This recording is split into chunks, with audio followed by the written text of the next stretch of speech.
I grew up in Estonia under Soviet occupation, in a country locked up behind the thick wall of the Iron Curtain.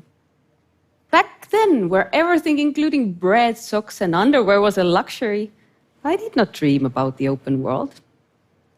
Because you see, some walls are so thick and borders so closed that even dreams and ideas can't travel.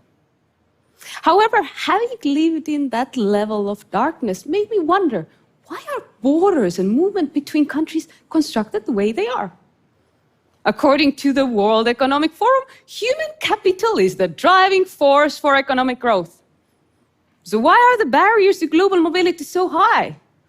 Why is the process so time-consuming, so dreadful and daunting, so very scary? And I know it's scary because I was detained at San Francisco airport for 2 hours just to get on the stage. It was the idea that the cross-border movement of people shouldn't be so difficult that sparked my inspiration for a future of frictionless, borderless mobility for all, regardless where they are born. We are building a universal digital identity for cross-border movement, one where people own their data and can seamlessly relocate anywhere they want with minimal friction. One which would eventually allow individuals from highly skilled professionals to refugees seeking safety to start, track, and get approval for their immigration process without having to print out a single piece of paper. And we are not alone. Companies and countries around the world have started to leverage technology in order to ease the complexity of immigration. By doing so, we are expanding opportunities across borders, and through that, helping to build a richer world. In 2017, The Economist magazine stated there's one seemingly simple policy that would make the world twice as rich as it is: open borders. Economist Michael Clemens from the Center of Global Development seems to agree, as he claims that barriers to immigration place one of the fattest of all wedges between humankind's current welfare and potential welfare. But you know what? The problem starts from what we call a passport, which was first introduced as a globally required travel document during World War I, slightly after Henry Ford introduced the first affordable automobiles. Today, our cars have come a long way. We have come from Model Ts to Teslas. But our passports look and work pretty much the same way as a century ago. Besides the lack of technology, there was also a flaw in the way the passport system was built. The modern passport was designed by a Western-centric organization after the First World War. It became an object of freedom for the advantaged, mostly Western countries, but a burden for others.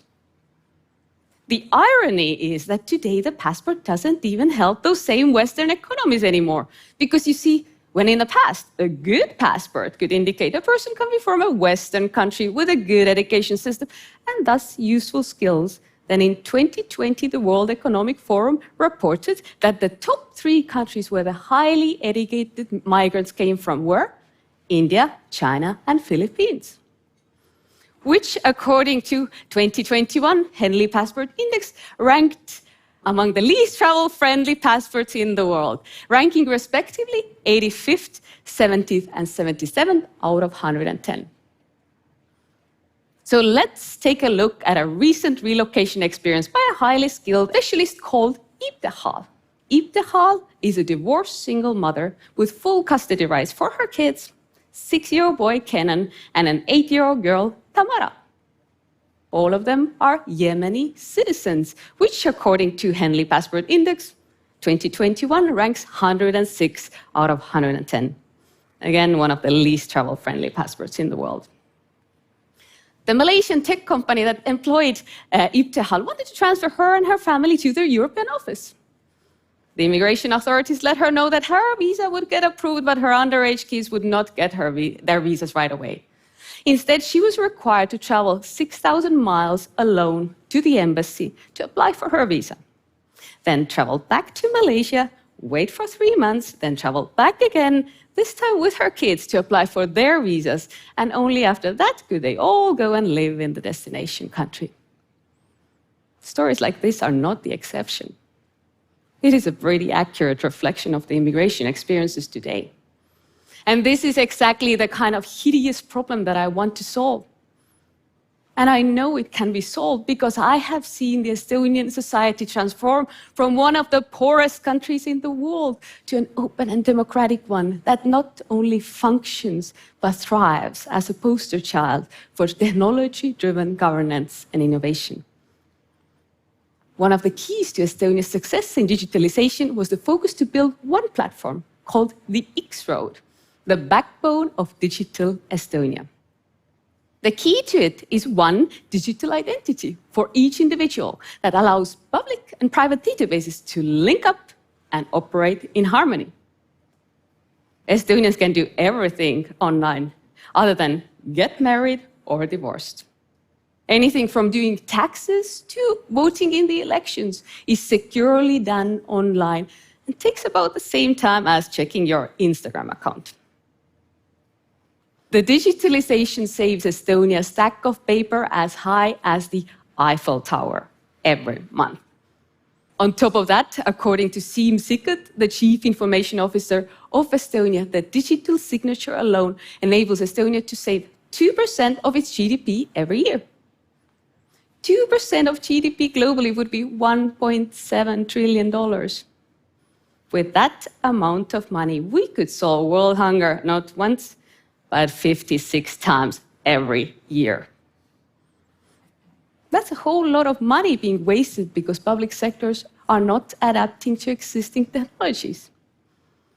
We can tackle that by creating a secure, universal digital identity where all the users need to do is upload their data and documents, such as passport, marriage, and education certificates into our smart system, which then converts that data into pieces that can be matched to relevant government forms in different countries.